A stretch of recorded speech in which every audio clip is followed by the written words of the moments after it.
Well, there are a bunch of glaucomas that don't really fit into a little bag, and so I've put them together here as miscellaneous secondary glaucomas. And for some of them, there's almost nothing to say. So these are the topics: iridoschisis, posterior polymorphous corneal dystrophy, ciliary body swelling, anti-VEGF injections. The last three I'm just going to have one slide on: Fuchs endothelial dystrophy, Schwartz-Matsuo syndrome, and posterior masses. So iridoschisis is an interesting disease. It's very rare, as most of these are. Typically occurs in elderly individuals, and the inferior iris felt that there may be because of sun exposure, actinic damage to the iris. And in iridoschisis, the anterior iris stroma splits from the deeper layers. The fragmented iris and pigment can impair trabecular outflow, causing a secondary open-angle glaucoma. This is the most dramatic iridoschisis that I've seen. You can see that it's the inferior iris, and it looks like someone just scrambled the iris. On the gonio view on the right, you can see that these fragments are up touching the cornea. The other possible glaucoma mechanism is that the anterior lamella can split but not fragment and overlie the trabecular meshwork, causing angle closure. This is the fellow eye of that person who I just showed you, and in this eye, the anterior iris has split from the posterior iris, is bowing forward, like in the sketch on the left, but is not yet fragmented. And in theory, this can cause an angle closure glaucoma, but I've never seen that. Just another picture in a darker iris, a little bit more typical iridoschisis picture here, courtesy of Rob Honkinen. Glaucoma develops in about half of those who are affected. And the iris touching the cornea, as in this picture I showed a few minutes ago, can lead to corneal decompensation. So if we need to do anything for the glaucoma surgically, we would usually trim this iris tissue back and get it off of the cornea. Again, a very, very rare disease. Posterior polymorphous corneal dystrophy, also known as PPMD, is rare. Bilateral angle closure. These patients develop epithelial-like corneal endothelium that grows as a membrane across the angle, much like ice syndrome. These patients, though, the disease is bilateral, often familial, and they don't tend to have the iris changes that one sees typically in ice syndrome. And they develop synechial angle closure. It's autosomal dominant or sporadic, and 14% get glaucoma.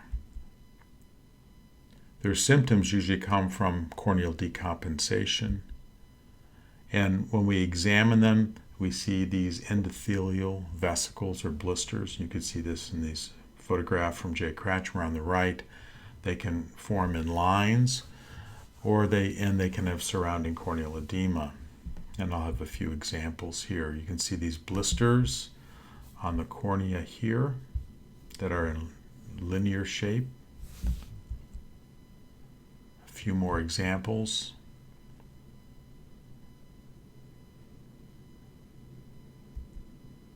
This is a patient with pretty marked corneal changes from posterior polymorphous corneal dystrophy. It turns out that in Iowa there are pockets of families with PPMD, so it's not that rare for us to see, but it's not a common disease.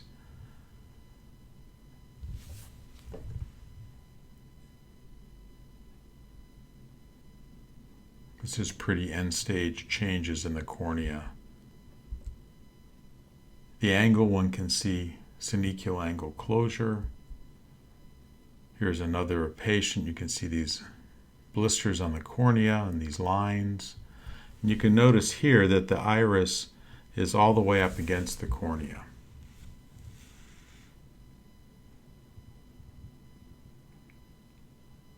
So the angle is closed in this region.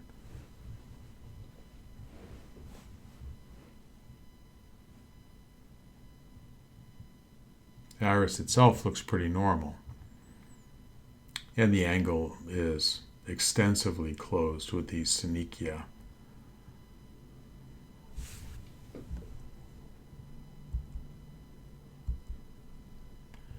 We treat it like ice. It's a chronic angle closure glaucoma. It's, in my experience, less aggressive than ice syndrome. These patients frequently need corneal transplants.